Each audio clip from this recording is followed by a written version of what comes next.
नमस्कार। आज द्वितीय थर पर राज्यर माननीय मुख्यमंत्री तथा अर्थमंत्री श्रीजुक्त मोहन चरण माझी महोदय 2026-27 बजेट उपस्थापन करिसेंती। गत वर्ष भरी ए वर्ष मध्य ओडिया संस्कृति परंपरार प्राणकेन्द्र प्रभु जगन्नाथଙ୍କ निकट रे आमे ए बजेट टी को समर्पण करूछु एवं पुरी रे 1000 कोटी टंका व्यय विश्वस्तरीय श्री जगन्नाथ संग्रहालय तथा लाइब्रेरी प्रतिष्ठा पाई मध्य ए बजेट रे घोषणा होईछि।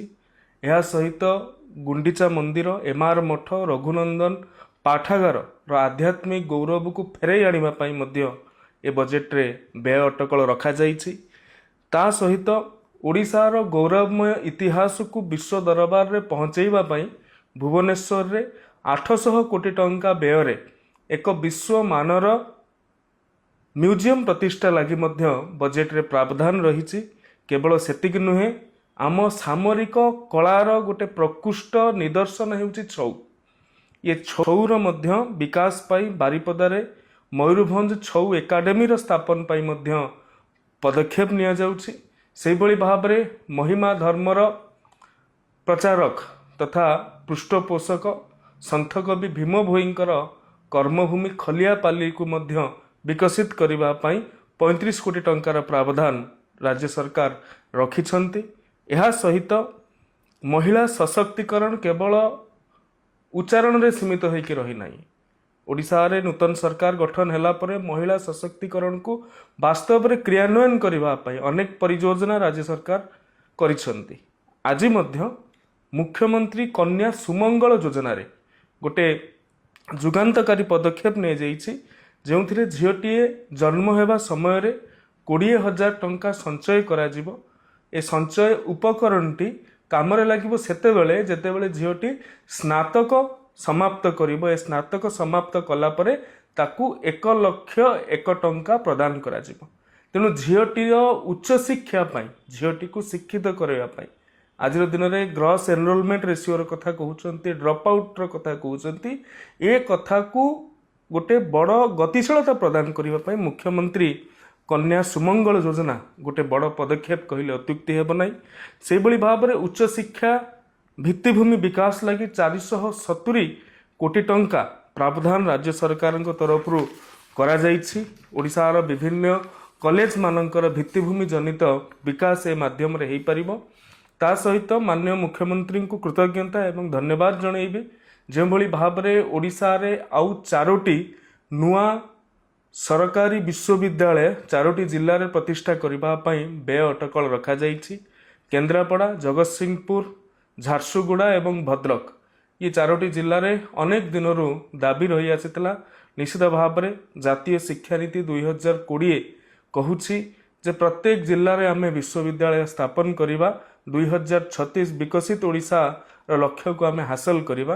तेणु आमे विकसित ओडिशार लक्ष्य हासिल करिबार दिगरे अग्रसर हेउचंती एवं ओडिशार आउ 4टी जिल्ला रे विश्वविद्यालय स्थापन होबार ए व्यवस्था करा जाइछि। निश्चित भाव में मो हृदयर सहित माननीय मुख्यमंत्री निकट रे कृतज्ञता ज्ञापन करी। से भली भाव में उच्च शिक्षा रे मेधावी छात्र छात्री मानक पई ई मेधावृत्ति, फकीर मोहन छात्रवृत्ति, गोपबंधु शिक्षावृत्ति तथा गोटे विशेष वृत्ति विदेश शिक्षावृत्ति जो अनुसूचित जाति एवं जनजातिर पिला माननकु विदेश रे पढ़िबा पई 2 वर्ष को 50 लाख टंका अणफेरस्त भाव में नॉन रिफंडेबल भाव में घोषणा करा जाइछि। निश्चित भाव में ओडिशार वंचित एवं पछुआ अंचलर पिला माने विश्व दरबार रे जाइकी भल भल यूनिवर्सिटी रे पढ़ी पारिबे।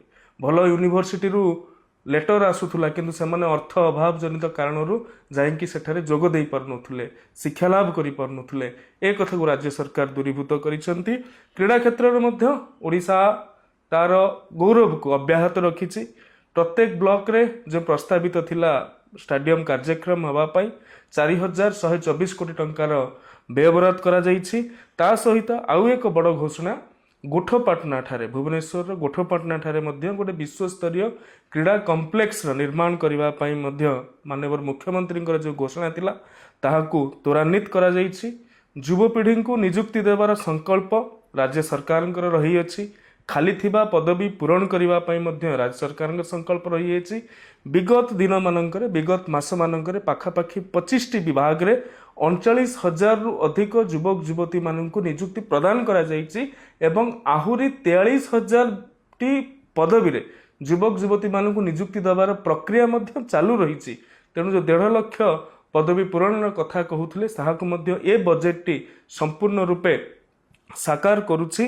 संस्कृति ठारू आरंभ करी शिक्षा पर्यंत क्रीड़ा ठारू आरंभ करिकी प्रत्येकटी भित्तिभूमि पर्यंत एवं ओडिया अस्मिता ओडिया परंपरा ओडिया स्वाभिमान को पाथेय करिकी गतिशीलता प्राप्त करुथुबा ये सरकार ओडिशार भाषा साहित्य संस्कृति विभाग को सर्वाधिक ए पर्यंत सर्वाधिक एलोकेशन जिते बजेट होती से मध्यरु एथर सर्वाधिक 614 कोटी टंका रेकर्ड अनुदान प्रदान करा जायछि संस्कृति विभाग को। क्रीड़ा विभाग रे मध्य आमर अनुदान गत वर्ष तुलन में वृद्धि होती। ओडिशार आजिर दिन में शिक्षा ठारू आरंभ करिकी स्वास्थ्य पर्यंत साधारण लोकों सामाजिक सुरक्षा ठारू आरंभ करिकी गमनागमन पर्यंत पंचायत राज ठू आरंभ करिकी राजस्व विभाग पर्यंत गृह विभाग पर्यंत जल संपद विभाग ठारू आरंभ करी भित्तिभूमि संबलित जेते विभाग अच्छी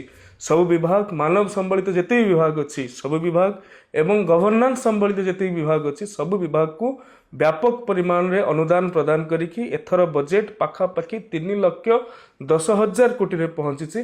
निश्चित भाव में प्रतिटी ओडियार गौरव वृद्धि करिबारे ये बजेट सहायक हेबो बोली मैं आशा व्यक्त करुछि। आउ थरे माननीय मुख्यमंत्री महोदय एवं माननीय प्रधानमंत्री महोदय जहाँकर परिकल्पना थिला गोटे विकसित ओडिशार निर्माण करिबा पई पूर्वोदय करिबा पई तांको मध्य कृतज्ञता एवं धन्यवाद ज्ञापन करुछि। वंदे उत्कल जननी, जय जगन्नाथ, भारत माता की जय। नमस्कार।